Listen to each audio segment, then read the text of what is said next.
નારી પ્રત્યે પવિત્ર દ્રષ્ટિ રાખીશું. પરંપરાની તુલનામાં વિવેકને મહત્વ આપીશું. સજ્જનોને સંગઠિત કરવા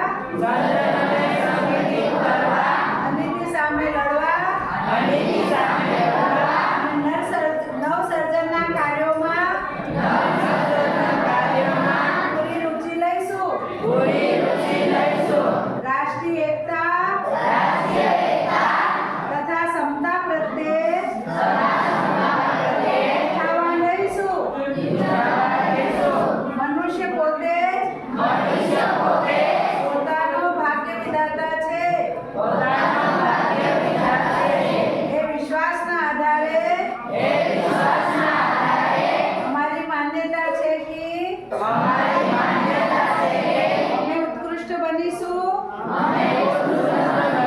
બીજાઓને શ્રેષ્ઠ બનાવીશું.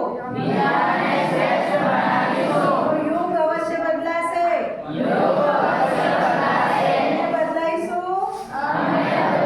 યુગ બદલાશે. અમે સુધરીશું.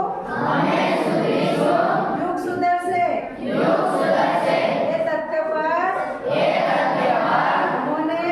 અમને સંપૂર્ણ વિશ્વાસ છે. બોલો ભારત માતા કી જય. ભારત માતા કી જય. ભારત માતા કી જય.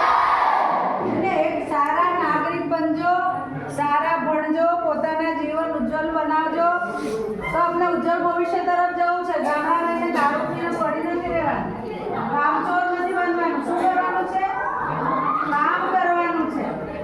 સારું ભણીશું તો નોકરી સારી મળશે અને સારું કામ કરીને પોતાના મા બાપનો સહારો બનીશું. બરાબર? પાન પડીકા ખાવાના નહીં. કોઈ ખાય છે? ખાય છે. આ હસે છે. ખાતો નહીં ને? કોઈને પાન પડીકા ખાવાના નથી. બરોબર?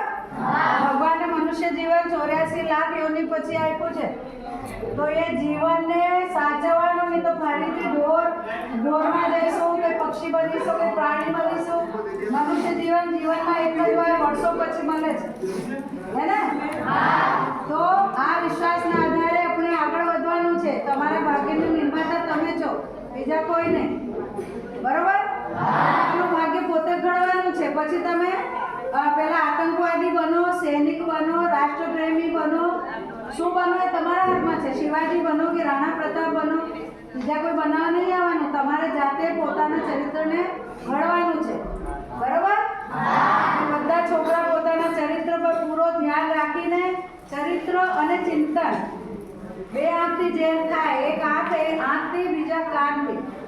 એટલે એવી વસ્તુ નહીં જોઈએ કે જેનાથી અમારું મગજ બગડે. એવી વસ્તુ નહીં સાંભળે કે જેનાથી અમારા મગજ બગડે. બરોબર?